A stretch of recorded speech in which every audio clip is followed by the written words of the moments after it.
Hello नमस्कार, मैं सोहेल अख्तर। आप देख रहे हैं जन न्यूज़। जन न्यूज़ में आप सभी का बहुत बहुत स्वागत है। आज बहुत ही खुशी और खुर्रम की खबर है, बेहतरीन खबर के साथ हम आपसे रूबरू हैं। आज की खबर है कि अभी आप लोगों ने देखा होगा कि इस बीच में और अभी कुछ दिन पहले दारोगा वाली जो एग्ज़ाम्स हुए थे उसके रिज़ल्ट आ गए हैं और ये फाइनल हो गया है कि कौन कौन बनेंगे इसमें से SHO। और ये दारोगा की जो भर्ती थी इसमें लोगों ने पास किया, कई बेटियों ने भी निकाला है और कई पुत्रों ने भी निकाला है। तो आपको बहुत ही जान के खुशी होगी कि RS के भी एक लाल, जिनके कि पिताजी मजदूरी करते हैं मील पर, और वहाँ से उन्होंने मेहनत करके जो है इन्होंने अपने आप को इस सजग बनाया है कि अपने आप को इस जगह तक लाया और दारोगा की बहाली में उन्होंने पास किया है और एग्ज़ाम में पास कर गए हैं। अब ट्रेनिंग होगी और ये वर्दी मिलेगी और दारोगा बन जाएगा और RS की शान बहुत ही बढ़ जाएगी। तो हमारे और हमारे पूरे टीम की तरफ से इनको बहुत बहुत शुभकामनाएं कि हमारे इस इलाके का इन्होंने नाम रोशन किया। आपका बहुत बहुत स्वागत है हमारे इस स्टूडियो में। Thank you. क्या नाम हो गया आपका? अमरेंद्र कुमार। अमरेंद्र जी, कहाँ तक की पढ़ाई किया अभी तक आपने? मैंने ग्रेजुएशन तक किया है। ग्रेजुएशन मैथ्स के साथ किया है। तो ये जो आपने जो निकाला है, दारोगा की जो निकाला है आपने, तो ये कब से आपने सोचा, कब आपके दिमाग में ये चीज़ आया कि हमें ये करना चाहिए? मैंने 2019 में 22 दिसंबर को इस एग्ज़ाम्स का प्रीलिम्स दिया था। उसके बाद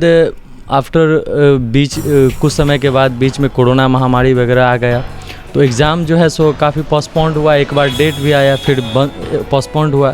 फिर 2020 में 29 नवंबर को इसका मेंस का पेपर हुआ। 29 नवंबर को मेंस का पेपर हुआ। उसके बाद जनवरी के महीने में 2021 में इसका मेंस का रिज़ल्ट आया। उसके बाद मैंने फ़िज़िकल का ट्रेनिंग स्टार्ट किया। फिर फ़िज़िकल का एग्ज़ाम 24 मार्च 2021 को हुआ और अंततः 17 जून को फाइनली रिज़ल्ट आया, जिसमें मैं अंतिम रूप से सेलेक्टेड हुआ। तो ये आपके मन में कब आया था कभी कि मैं दारोगा बनूंगा, ऐसा कुछ? मैं बेसिकली दरभंगा में हम लोगों का एक ग्राउंड है नरगोना पैलेस, वहाँ पे रेलवे का प्रिपरेशन कर रहा था। मेरे सीनियर लोग वहाँ पे दारोगा का वैकेंसी आता है, वो लोग वहाँ पे मिलके प्रिपरेशन करते हैं और मुझे उन लोगों ने कहा कि तुम भी दारोगा के लिए इस बार फॉर्म भरो। मैंने भी भरा और वहाँ से पढ़ना स्टार्ट किया। हम लोग ग्रुप में डिस्कशन करते थे। डिस्कशन करने के बाद हमारे एक मतलब सीनियर भैया थे जिनका नाम है शोभित अग्रवाल। उन्होंने काफ़ी मेरी हेल्प की। वो हमेशा मोटिवेट करते थे कि तुमसे हो जाएगा। और बेसिकली मैं फिज़िकली भी उस समय प्रिपेयर नहीं था। काफ़ी सारा प्रॉब्लम्स आया, टाइफाइड्स वगैरह हो गया था और हमारा शरीर भी उस लायक नहीं था, लेकिन मैंने एग्ज़ाम्स के लिए प्रिपेयर किया। फिर प्रीलिम्स दिया। प्रीलिम्स अच्छा होने के बाद हम लोगों ने थोड़ा थोड़ा फिज़िकल का प्रिपरेशन उस समय से ही प्रारंभ कर दिया था। फिर हम लोगों का एग्ज़ाम्स हुआ प्रीलिम्स का। उसके बाद मेंस के प्रिपरेशन में हम लोग लगे। लेकिन मार्च के महीने में 2020 में एकाएक कोरोना होता है और फिर सभी लोग अपने घर चले जाते हैं। मैंने फिर वहाँ से झंझारपुर आया, अपना मूल जो घर है वहाँ। फिर वहाँ पे मैंने प्रिपरेशन किया कोरोना के काल में ही, घर में ही रहकर। उसके बाद धीरे धीरे समय बीतता गया और एक बार जून के आसपास में एक डेट आया था एग्ज़ाम्स का, लेकिन उस समय फिर कोरोना के कारण, पीक के कारण वो पोस्टपोन्ड हो गया। नवंबर के महीने में 29 नवंबर को मैंने मेंस का एग्ज़ाम दिया। उसके बाद मेंस के एग्ज़ाम के बाद जनवरी के माह में इसका फिज़िकल रिज़ल्ट आता है मेंस का। उसके बाद फिज़िकल का डेट आता है। 24 मार्च को मैंने पटना के करदनी बाग में फ़िज़िकल का एग्ज़ाम दिया। फ़िज़िकल क्वालिफाई करने के बाद 17 जून को इसका फाइनली रिज़ल्ट आया। और इतना लंबा जो सफ़र था प्रिपरेशन का, वो फाइनली मैं दारोगा के मेरिट लिस्ट में सेलेक्टेड हुआ। तो अब जब आप सिलेक्टेड हो गए और आपने ये देखा कि मैं सेलेक्ट हो गया हूँ, तो घर का कैसा माहौल है? घर का माहौल है, पापा जो कि हम लोग एक बहुत ही निम्न फैमिली से बिलोंग करते हैं, पापा ने काफ़ी सहयोग किया। वो एक मतलब सीनियर सिटीजन हो गए हैं, लगभग उनकी आयु 70 की है, फिर भी वो हम लोगों का परिवार चलने के लिए एक आटा चक्की का मिल है, उसमें नौकरी करते हैं और परिवार को चलाते हैं। लेकिन कभी उन्होंने मुझे इतना प्रेशर होने के बावजूद, परिवार का कंडीशन ख़राब होने के बावजूद, कभी ये नहीं कहा कि तुम जो है जॉब्स वगैरह के लिए चांसेस लो या फिर कोई प्राइवेट जॉब वगैरह कर लो। उन्होंने हमेशा पॉजिटिव सकारात्मक विचार रखा, सहयोग किया और आज वही माँ बाप के आशीर्वाद से फाइनली सिलेक्शन हुआ मेरा। आप कितने भाई बहन? मैं 4 भाई और एक बहन हूँ। आप कितने नंबर पे? मैं तीसरे नंबर पे हूँ। और भाई सब क्या करते हैं? एक बड़े भाई साहब हैं, वो गुजरात में नौकरी करते हैं, कोई कंपनी वगैरह में। एक छोटा भाई है, वो भी जॉब ही करता है, प्राइवेट जॉब। और एक छोटा भाई है, सबसे छोटा, जो कि 10th में इस बार पढ़ रहा है। सुरेंद्र जी जो दरोगा में निकाले, इनके छोटा भाई हैं, कैसा चल रहा है अभी घर में, कैसा माहौल है? बढ़िया है। बढ़िया है। आपके भैया ने निकाला है, आप क्या सोच रहे हैं? आगे हम भी ऐसा ही निकाले, और है ना, मेहनत कर रहे हैं। तो देख रहे, क्या नाम है आपका? कौशल कुमार। कौशल जी। तो कौशल जी भी कह रहे हैं कि हम भी ऐसा ही मेहनत कर रहे हैं। तो अब जैसा कि आपको बहुत जल्द वर्दी मिलेगी और फिर हो सकता है कि ट्रेनिंग मिलेगी और उसके बाद ड्यूटी मिल जाएगी, तो किस तरह का दरोगा बनना चाहते हैं और आप किस तरह का SHO बनना चाहते हैं? एक तो होता है कि गए तो भाई चलो परिवार है, परिवार को भी संवारना है, और एक होता है कि नहीं, हमें इससे जो है ऐसा वर्क करना है कि हम फिर इससे ऊपर भी जाए। तो क्या चल रहा है मन में? बस जो जिम्मेदारी मिलने वाली है मुझे, वो मैं ईमानदारी के साथ करूँगा पालन। दूसरी बात यह है कि मैं भी एक निम्न परिवार से ही आता हूँ, तो मैंने देखा है कि गरीब विद्यार्थी या गरीब लोग किस तरीके का जीवन जीते हैं। उनके साथ यदि कोई अन्याय होता है तो मैं कोशिश करूँगा कि उन सभी का ज़्यादा से ज़्यादा हेल्प हो सके हमसे, ज़मीन से जुड़े लोगों का ज़्यादा से ज़्यादा। हाँ, बिल्कुल सही है आपका कहना। देखिए असल क्या है कि आप जब जॉब में जाएंगे, तो मैं भी 12-13 सालों से इस कैमरा और इस मैक के साथ हूँ, तो इसमें क्या होता है कि आप अगर ज़्यादा सॉफ्ट होंगे तो बहुत सारे ऐसे क्राइम्स हैं जो बढ़ जाएगा, और ज़्यादा हार्ड होंगे तब भी परेशानी है। अब जैसे आपको ड्यूटी दी जाएगी गाड़ी चेकिंग का, उसमें बहुत सारे स्टूडेंट आएंगे, बहुत सारे गरीब लोग आते हैं, और आपको एक टारगेट भी थाना को रहता है कि इतना यहाँ से जाना चाहिए। ऐसे वक्त में आप क्या करेंगे बताइए? वहाँ तो जो लीगल बातें हैं, जैसे एक स्टूडेंट्स को काफ़ी सारा प्रॉब्लम्स होता है, और जो लोग मतलब कैपेबल हैं, जिनके पास मतलब पैसे हैं, जी। वो यदि कानून को तोड़ते हैं तो उनके लिए तो सख्ती अपनाना ज़रूरी है। हाँ, और रही बात स्टूडेंट्स की या फिर जनरल लोगों की, तो उनको समझाया जाएगा कि ट्रैफिक के रूल्स वगैरह का पालन करें, सरकार का जो टैक्स बनता है वो दीजिए लीगल रूप से, बस। देखिए थाना पे मैं जैसा देखता हूँ 2 तरह के लोग आते हैं, एक कॉलर वाले आते हैं और एक बटन टूटे हुए लोग आते हैं। तो मैं जहाँ तक देखता हूँ कि अगर दरोगा बढ़िया है, SHO बढ़िया है, तो गरीब लोगों को भी उतना ही रिस्पॉन्सिबिलिटी के साथ बिठाते हैं जितना कि बड़े लोगों को बिठाते हैं, और उसे इग्नोर नहीं करते, उनकी छोटी छोटी चीज़ों को देखते हैं, क्योंकि छोटे परिवार से जो गए हुए हैं वही छोटा समस्या को समझ पाते हैं। अगर मान लीजिए अभी झंझारपुर में किसी को अचानक MP की टिकट दे दी जाए, तो उसे पता नहीं है कि किस फैमिली के लोग कैसे हैं, कहाँ पे कैसे लोग बसे पड़े हैं, तो फिर वो काम नहीं कर पाएगा। जो यहाँ ज़मीन पे जुड़े हुए लोग हैं, जो रिक्शा वाले के साथ बैठा है, ठेला वाले के साथ बैठा है, गरीबों के साथ बैठा है, किसानों के साथ गया है, तो आप चूँकि एक गरीब फैमिली से जा रहे हैं, आपने परेशानियों को देखा है, तो ये उम्मीद की जा सकती है आपसे कि गरीबों के प्रति आपका कैसा रहेगा। मैं ये आपसे जानना चाहूँगा। गरीबों के प्रति, मैं चूँकि खुद ही एक निम्न परिवार से बिलोंग करता हूँ, तो गरीबों के प्रति मैंने गरीबों का जो हाल होता है समाज में, मैंने वो देखा है, मैंने वो झेला है। तो 100% गरीबों के लिए ही मैं काम करूँगा। मुझे जो समाज में समानता फैलाने के लिए हमें जिस पोस्ट के लिए लाया गया है, उसमें मूलतः यही है कि समाज में सभी वर्गों का सही ढंग से ख्याल रखा जाए। और रही बात गरीबों के प्रति, तो उनका मैं ज़्यादा से ज़्यादा ध्यान रखूँगा, ज़्यादा से ज़्यादा चाहूँगा कि वो अच्छे मतलब एक समानता उनके बीच लाया जाए। एक उच्च वर्ग और निम्न वर्ग के बीच जो असमानता होता है उसको कम करने का कोशिश करूँगा। लोग, आप स्टूडेंट है, क्या नाम है आपका? प्रदीप कुमार यादव। प्रदीप जी, आप क्या सोचते हैं? दरोगा में निकला है, आपका भाई पड़ोसी निकला, जी, क्या कहेंगे आप? इससे हम लोग भी आगे मेहनत करना चाहेंगे और हम लोग भी अपना क्षेत्र का नाम रोशन करके कुछ अपना तैयारी करेंगे और तैयारी को आगे बढ़ेंगे। इससे हम मोटिवेट अपने आप को रखेंगे। अभी आप इंटरव्यू देख रहे थे तो क्या चल रहा था आपके दिमाग में? हमारे दिमाग में यही चल रहा था कि हम भी अपना जो नाम करें और इसी तरह से, क्योंकि अगर आपके अंदर जुनून है तो आप अगर गरीब से गरीब क्षेत्र गरीब है फिर भी आप जो है आपके अगर दिल में जुनून है तो आप जो है इस तरह के या किसी भी कंपटीशन को जो प्रोसेस प्रेस कर सकते हैं। अच्छा, अब तो रिजल्ट आ गई और इंशाल्लाह अब दरोगा बन भी गए, अब बनना ही है। और आपकी लंबी उम्र हो, बेहतर दरोगा बने, हमारी इस इलाके का बहुत नाम हो आपसे और काफ़ी एक्सपेक्टेशन हो रहा है। जब रिजल्ट आई तो घर का माहौल क्या था, मम्मी पापा भाई सबका? उनका माहौल बहुत ही मतलब जब रिज़ल्ट फाइनली आता है तो वो लोग काफ़ी खुश हुए, मैं भी काफ़ी खुश हुआ। और हमारे पापा उस समय मिल पे काम ही कर रहे थे। मैं जब अपने पापा के पास जाता हूँ तो वो गले लग के काफ़ी देर तक रोने लगते हैं। उनके आंखों में खुशी का आंसू दिख रहा था। इसी से अंदाज़ा लगाया जा सकता है कि एक गरीब के परिवार का कोई व्यक्ति सफल होता है तो उनके खुशियों का ठिकाना नहीं रहता। अच्छा, आपने अपनी पढ़ाई कहाँ से किया? मैंने पढ़ाई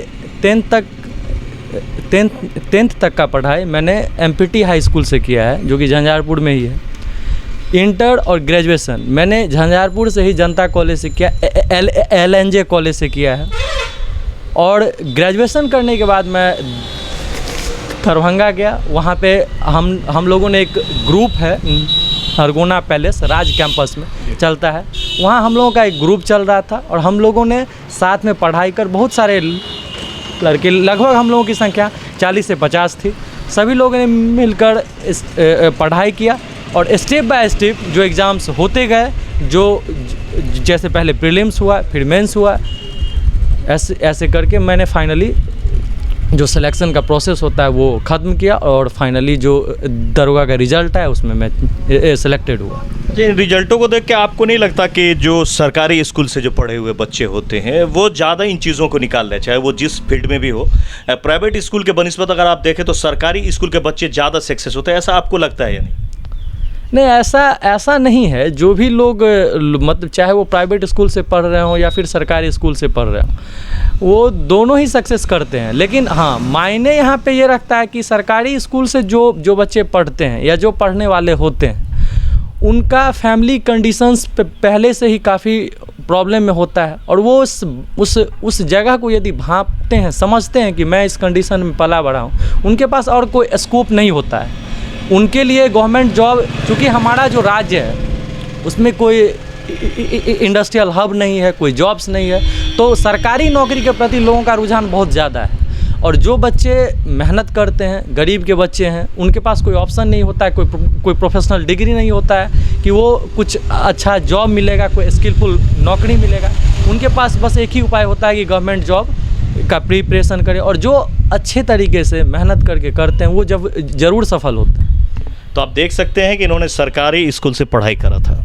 कभी कभी ऐसा भी होता है कि आप मजबूर होते हैं, आपके पास पैसे नहीं होते, तब भी आप सरकारी में भेजते हैं। और कई बार ऐसा होता है कि आपको लगता है कि नहीं, सरकारी स्कूल में पढ़ के लोग इतना ज़्यादा करें हैं तो हम भी बच्चों को सरकारी में पढ़ावें। लेकिन प्राइवेट में भी लोगों को पढ़ाने का एक जिद होता है, एक जहद होता है, शायद उसको मेंटेन करना चाहते लोग अपना प्राइवेट में बड़े बड़े स्कूल्स में डाल करके, और जब अपने बड़ों के बीच में बैठते हैं तो ये बताना चाहते हैं कि हमारा बच्चा यहाँ पढ़ाई कर रहा है। लेकिन मुझे जैसा लगता है, जैसा कि मैं आज एक 10 सालों से जाता हूँ 15 अगस्त और 26 जनवरी की पैरेड में, मैं थोड़ा सा लीक से हट के आपसे बात कर रहा हूँ, तो पैरेड में जाता हूँ तो मैं देखता हूँ कि जो प्राइवेट स्कूल्स के बच्चे हैं वो चकाचक रहते हैं, उनका ड्रेस बहुत चकाचक होता है, उनके जो बैनर होते हैं चकाचक होता है। और सरकारी स्कूल के जो बच्चे होते हैं उनका कपड़ा थोड़ा मद लगता रहता है और थोड़ा सा ऐसा लगता रहता है बेचारे पूरे मेंटेन नहीं है। लेकिन जब इस तरह की रिजल्ट आती है, जब IPS की रिजल्ट आती है, IAS की रिजल्ट आती है, इस तरह के दरोगा की रिजल्ट आती है, और इस तरह के जो जितने रिजल्ट आते हैं तो उसमें जितने ज़्यादा सरकारी स्कूल्स के दिखते हैं प्राइवेट के कम दिखते हैं, और ये गरीब तबका के बच्चे जो सरकारी से पढ़ते रहते हैं उनके अंदर एक सोच होता है कि माँ बाप हमारा इस स्थिति में है, हमें इससे निकालना है और यहाँ तक ले जाना। खैर ये मेरी सोच है, ये पूरी तरह से बिहार पे थोपा नहीं जा सकता। फ़िलहाल मैं इनसे लगातार बात कर रहा हूँ। आज आरएस में मैं हूँ और यहीं पे मैं 18 साल से रह भी रहा हूँ, तो मुझे काफ़ी खुशी हो रहा है कि हमारा एक भाई एक गरीब फैमिली से, जिनके इन्होंने बार बार आपको बताया कि इनके पिताजी चक्की और आटा के मिल पे मजदूरी करते थे, नहीं बल्कि अभी भी कर रहे हैं, और उनके ये लड़के हैं और ये दरोगा में फ़ाइनल किया है, तो ये बहुत बड़ी बात होती है हमारे लिए। आपका बहुत बहुत स्वागत है। और क्या सोच रहेगी, पूरी सोच आपका क्या है, प्लान क्या है लाइफ का?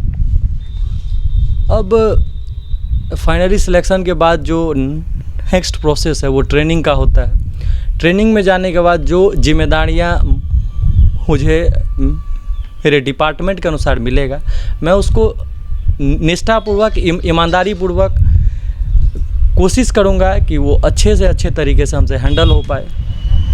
फिलहाल और अपने काम से देख सकते हैं लोग काफ़ी इम्प्रेस हुआ है। आपका क्या नाम है? मेरा नाम सचिन कुमार हो। अभी झंझारपुर से ये दरोगा निकाला है, कैसा आपको लग रहा है? हम तो अपने बड़े भैया को शुक्रिया अदा करना चाहते हैं, और अपनी मेहनत की बदौलत सक्सेसफुल किए हैं, इसके लिए उसको बहुत बहुत बधाई हो। और इससे ज़रूर शिक्षा मिल रहा है हम लोग का भी अगले जनरेशन के लिए, क्योंकि आज यदि बड़े भैया हमारा यदि दरोगा बने कंपटीशन करके, तो इससे ज़रूर शिक्षा मिल रहा है। एक गरीब परिवार का लड़का यदि इतना उच्च पोस्ट पे पहुंच गए, तो इससे हम लोग का भी थोड़ा जुनून बढ़ता है, ताकि मेहनत करे और अपने पैरों पे अपने माँ बाप का नाम रोशन करे। देखिए, देख रहे हैं कि लोग काफ़ी इम्प्रेस हो रहे हैं इनसे, ये बहुत अच्छी बात है। और अपने काम से आप प्रोन्नति लेने की कोशिश करें। हाँ, प्रोन्नति लेने की कोशिश करूँगा। और पढ़ाई में सक्रिय रह के और भी आगे कुछ करना चाहेंगे? हाँ, साथ साथ मैं अभी चूँकि ज़्यादा एज हमारा हुआ नहीं है, मैं ज़्यादा एज 25 ईयर्स ही है, तो कुछ समय है हमारे पास। मैं अपने काम करने के साथ साथ पढ़ाई भी करूँगा, और आगे जैसे पीपीएससी का एग्ज़ाम होता है, यूपीएससी का एग्ज़ाम होता है, उसका प्रिपरेशन करूँगा। आपका क्या नाम हो गया पूरा? अमरेंद्र कुमार। पिताजी का? राम बहादुर प्रसाद। और आपके मम्मी का नाम क्या है? सुनीता देवी। उन्होंने जब सुना कि आप दरोगा हो गए तो उनका क्या रिएक्शन था? उनका रिएक्शन भी काफ़ी अच्छा था। मैं जब रिज़ल्ट मतलब सुनता हूँ, तो मेरा एक चचेरा भाई है दीपक, मैं उस समय मैं क्लास भी लेता हूँ, मैंने कोचिंग भी खोल रखा है। कुछ जनरल कॉम्पिटिशन्स के स्टूडेंट हैं, वो भी मेरे पास पढ़ने आते हैं। मैं उस समय क्लास ही ले रहा था जब रिज़ल्ट आउट हुआ। तो हमारा एक चचेरा भाई है दीपक, मैंने उसे फ़ोन किया, उसने ही जब फाइनल रिज़ल्ट आता है उसका जो PDF था, उसमें हमारा जो रोल नंबर था वो हम उसको बताए, वो टैली किया, तो उसमें फाइनली रिज़ल्ट आया, और वो ही घर में बताता है। तो मेरी माँ बहुत खुश हुई। उसके बाद मैं पहुंचा तो काफ़ी खुशी मिली, मैंने खुद अपनी आंखों से देखा। यही रहा। बहुत बहुत शुक्रिया आपका कि आपने हमें वक्त दिया है। और हमें उम्मीद है कि आप जो है वो स्टूडेंटों के लिए क्या कहना चाहेंगे, जो छात्र पढ़ाई कर रहे हैं, जो तैयारी कर रहे हैं, कैसा करना चाहिए? जो भी स्टूडेंट्स, चूँकि मैं जनरल कंपटीशन के क्षेत्र से था, तो मैं इस क्षेत्र में बता सकता हूँ कि जो भी लोग प्रिपरेशन कर रहे हैं, ईमानदारी से प्रिपरेशन करें। आपको मेहनत करना पड़ेगा, बिना मेहनत के कुछ नहीं होने वाला है, शॉर्टकट कुछ नहीं होता है। समय ज़रूर आपको देना है, समय लगता है, काफ़ी सारा परेशानियां भी आएगा, लेकिन आपको डट के सामना करना है। यदि आप अपने तन मन धन से, अपने मेहनत से पीछे नहीं हटते हैं, तो आपको सफलता मिलेगी ही मिलेगी। थोड़ा लेट ज़रूर हो सकता है, लेकिन सफल ज़रूर होइएगा। कितना घंटा पढ़ाई क्या करते थे आप? एक्चुअली मैं यदि ग्रुप और घर दोनों जोड़ के बताऊं तो 7-8 घंटे का पीरियड था पढ़ने का। चूँकि मैं एक विलो फैमिली से बिलोंग करता हूं, तो मुझे पढ़ने के लिए टीचिंग भी करना पड़ता था। मैं ट्यूशन्स पढ़ाता था, होम ट्यूशन पढ़ाता था, उससे पैसे इकट्ठा करके फिर पढ़ाई का जो खर्च है वो निकालता था। तो उसमें भी काफ़ी समय देना होता था। और उसके बाद जो समय बचता था उसमें चूँकि एक रूम के साथ में रहते थे हमारे एक चचेरे भैया हैं, उनके साथ में रहता था दरभंगा में। तो रूम पे रहता था, तो वहाँ भी कुछ काम वगैरह होता है, वो सब करके और फिर जो है अपना जो पढ़ाई होता था वो पढ़ाई में समय देता था, बाकी ट्यूशन पढ़ाने के लिए जाता था। इसी तरीके से मैंने धीरे धीरे इस एग्ज़ाम में सफलता पाई है स्टेप बाय। तो आप देख सकते हैं अगर आप में जुनून हो तो इंतज़ाम हो जाती है। इन्होंने ट्यूशन भी पढ़ाया और ट्यूशन पढ़ा के अपना पैसा निकाला करते थे। आपने हमें वक्त दिया, बहुत बहुत शुक्रिया और कंग्रेचुलेशन। और आपको हमारे पूरी टीम और पूरे स्टूडियो की तरफ से और इस इलाके के सबों की तरफ से आपको बहुत बहुत शुक्रगुजारी है आपका। चलिए मैं यहाँ के जनता से जानना चाहूँगा कि हमारे इस क्षेत्र के लोग, आइए अमित जी आप आइए, हमारे इस क्षेत्र के लोग दरोगा का निकाले हैं तो क्या कहेंगे इस पर आप? मुझे बहुत गर्व की बात है कि मेरे बेहरदर्शनी पंचायत और झंझारपुर आरएस में गरीब तबका के लड़का, इनका भाई, उनके पिताजी इतना मेहनत करते हैं और इनकी माता राम सभी मिल के करते हैं और इतने गरीब तबका के लोग जो सफल किए हैं दरोगा में, ये मेरे पंचायत का बहुत गर्व की बात है। और आगे भी हम लोग भी अब जो भी उनको सहयोग मिलेगा हम लोग। हमारे छोटे भाई हैं, मित्र बंधु अमरेंद्र कुमार हैं, बचपन से ही लगनशील रहे हैं। इन लोगों का जो फैमिली बैकग्राउंड रहा है वो बहुत ज़्यादा मजबूत नहीं रहा है। हम लोगों ने देखा है इसके पापा अभी भी एक मिल पे काम करते हैं, इनके चाचा जी भी जो है एक मिल पे काम किया करते थे। इन लोग की मेहनत रंग लाई है आज और हम लोग बहुत खुश हैं कि ये देख करके कि हर जगह सिर्फ सोर्स और फोर्स ही काम नहीं करता है, सिर्फ मनी पावर ही काम नहीं करता है या पॉलिटिकल अप्रोच ही नहीं काम करता है। अगर आप में जोश हो, जुनून हो, जब जज्बा हो और कुछ कर गुजरने की क्षमता हो, आप लगे हैं तो आज नहीं कल नहीं परसों मुकाम आपको हासिल होना है। और अमरेंद्र कुमार ने इस चीज़ को साबित किया है। इससे पूरे झंझारपुर में खुशी का माहौल है और बहुत सारे विद्यार्थियों को इससे सीख भी मिलती है कि नहीं, हम अगर नहीं पढ़ते हैं तो हमारा भविष्य कुछ नहीं है। हमें अच्छी शिक्षा ग्रहण करनी चाहिए जिससे हम लोग समाज का नाम रोशन कर सके, खुद के पैरों पे खड़े होकर के एक स्वर्णिम भविष्य जो है देश का भी बना सके और इस देश को बुलंदी पे पहुंचा सके। तो इसमें हमारे अमरेंद्र जी का बहुत बहुत योगदान है कि ऐसी सीख देने का समाज को और हमारे विद्यार्थियों को, बच्चों लोगों को भी कि आप मेहनत कीजिए। आप भले गरीब परिवार के हों, उससे कुछ फ़र्क नहीं पड़ता, लेकिन आपकी मेहनत रंग लाएगी ही। तो आपने देखा, अभी हम अमरेंद्र जी का इंटरव्यू कर रहे थे। ये झंझारपुर के ही लाल हैं और ये आरएस के हैं, बहुत ही पुअर फैमिली के थे। पूरी संघर्ष की इनकी कहानी हमने आपको सुनाया। उम्मीद है कि हमारे बच्चे जो दरोगा, आईएएस, आईपीएस जो भी बनना चाहते हैं और ख्वाब है आप में, तो बिना जुनून का आप नहीं बन सकते। और बड़ी बात इनकी बातों में आपने देखा कि इन्होंने कहा कि एक टीम है था दरभंगा में, जिस टीम के अंदर में सारे लोग का सोच एक जैसा था और एक चीज़ की पढ़ाई किया करते थे, एक दूसरे से डिस्कस किया करते थे, नए सिलेबस को लाया करते थे, सिलेबस पे वर्क किया करते थे। यानी कि बिल्कुल इन लोगों ने अपने गाड़ी को पटरी पर रख के चलाया है तो मंजिल तक पहुंचाया है। तो आप भी अगर इससे जुड़ना चाहते हैं, ऐसा बनना चाहते हैं, तो वैसा टीम से ही जुड़िए जो आपको आगे की ओर ले जाए। और पढ़ाई करते हैं तो गार्जियन को ठगने के बजाय पढ़ाई पर अगर पूरा ध्यान देते हैं तो एक बात और अमरेंद्र जी ने बहुत बड़ी बात कहा कि यहाँ पर सोर्स बहुत ज़्यादा नहीं है प्राइवेट का या कंपनियों का, तो यहाँ सरकारी नौकरी पर ही ज़्यादा लोग मनशर होते हैं। तो अगर आप भी ऐसा करना चाहते हैं तो जिस तरह के इंटरव्यू में आप सुने हैं, ऐसा मेहनत करेंगे तो आप भी आगे जाएंगे। फिलहाल जन न्यूज़ पूरे टीम की तरफ से इनको फिर से एक बार बधाई देती है। मैं सोहेल अख्तर, आप देख रहे थे जन न्यूज़। अगर अभी भी आपने इसको सब्सक्राइब नहीं किया तो सब्सक्राइब कर लीजिए। आपके पास भी कोई खबर है तो हमसे कॉन्टैक्ट कर सकते हैं। हमारा नंबर है 99 34 80 27 00। आपके यहाँ भी कोई निकला है या फिर कोई इस तरह के अमेजिंग चीज़ है तो हमें आप बुला सकते हैं। फिलहाल दीजिए इजाज़त। कैमरामैन पंकज के साथ मैं सोहेल अख्तर, जन न्यूज़ झंझारपुर से। नमस्कार।